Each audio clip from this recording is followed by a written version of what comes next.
Bharat matrimony पे मिलती है सबसे ज्यादा चॉइस। भारत मैट्रिमोनी ने लाखों रिश्ते बनवाए हैं। तो और क्या चाहिए? इंडिया की नंबर 1 चॉइस भारत मैट्रिमोनी। प्रवर्तन निदेशालय यानी कि ईडी ने पूर्व क्रिकेटर सुरेश रैना और शिखर धवन पर 11.14 करोड़ की संपत्ति अटैच की है। ये कार्रवाई मनी लॉन्ड्रिंग रोकथाम कानून यानी कि PMLA के तहत ऑनलाइन बेटिंग ऐप 1xBet के प्रमोशन मामले में की गई है। आपको बता दें, रैना के नाम पर रखे गए 6.64 करोड़ रुपए के म्यूचुअल फंड निवेश और धवन की 4.5 करोड़ रुपए की संपत्ति को अटैच किया गया है। ईडी ऑफिशियल सोर्स ने बताया कि 1xBet ऐप से मिले एडवर्टाइजमेंट पैसों का इस्तेमाल कुछ सेलिब्रिटीज ने अलग अलग तरह की संपत्ति खरीदने में किया है। ऐसे में उन्हें प्रेसेट्स ऑफ क्राइम यानी अपराध से कमाई गई संपत्ति माना गया है। सितंबर महीने में ईडी ने 1xBet ऐप मामले में क्रिकेटर युवराज सिंह, सुरेश रैना, रॉबिन उथप्पा, शिखर धवन, अभिनेता सोनू सूद, अभिनेत्री मिमी चक्रवर्ती जो कि पूर्व TMC सांसद हैं, और अंकुश हाजरा जो कि एक बंगाली एक्टर है, उनसे पूछताछ की थी। कुछ ऑनलाइन इन्फ्लुएंसर्स से भी सवाल किए गए थे। वहीं ईडी ने खिलाड़ी, अभिनेता, इन्फ्लुएंसर्स के बयान मनी लॉन्ड्रिंग कानून यानी कि PMLA की धारा 50 के तहत दर्ज किए। कई सेलिब्रिटीज ने अपने बैंक अकाउंट और ट्रांजैक्शन की डिटेल्स भी दी, जिनसे पता चला कि उन्हें एडवर्टाइजमेंट फीस कैसे मिली। कुछ और खिलाड़ी और एक्टर्स से अभी पूछताछ बाकी है। एक्ट्रेस उर्वशी रौतेला 1xBet की इंडिया एम्बेसडर को भी बुलाया गया, लेकिन वह उस समय विदेश में होने के कारण पेश नहीं हुई। मनी लॉन्ड्रिंग रोकथाम कानून यानी कि PMLA के नियमों के अनुसार अपराध से जुड़ी संपत्तियों को जब्त कर लिया जाता है ताकि दोषी उनका फायदा न उठा सके।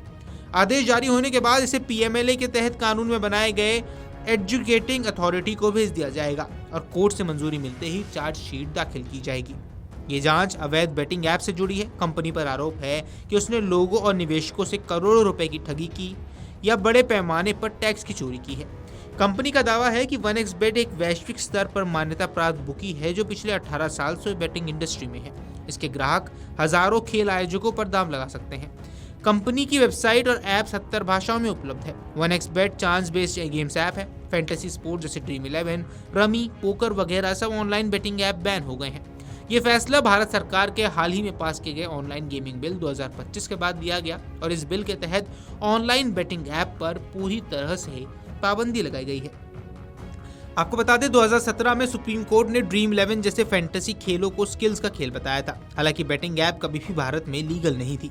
ऑनलाइन बेटिंग ऐप से आर्थिक नुकसान हो रहा सरकार का कहना है और ऑनलाइन बेटिंग ऐप की वजह से लोगों की मानसिक और आर्थिक नुकसान झेलना पड़ रहा है। कुछ लोग गेमिंग की लत में इतना डूब चुके हैं कि अपनी जिंदगी की बचत तक हार गए हैं और कुछ मामलों में तो आत्महत्या की भी खबरें सामने आई। इसके अलावा मनी लॉन्ड्रिंग और नेशनल सिक्योरिटी को लेकर भी कई चिंताएं थी। सरकार इसे रोकने के लिए सख्त कदम उठाना चाहती थी।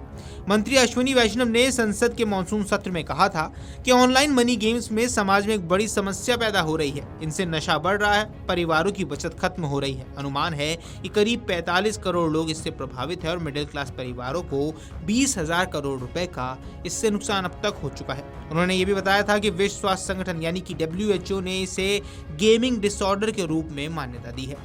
गौरतलब है कि प्रवर्तन निदेशालय यानी कि ईडी ने पूर्व क्रिकेटर सुरेश रैना और शिखर धवन को 11.14 करोड़ की संपत्ति अटैच करते हुए नोटिस भेजा है। Video desk अमरउजाला.com।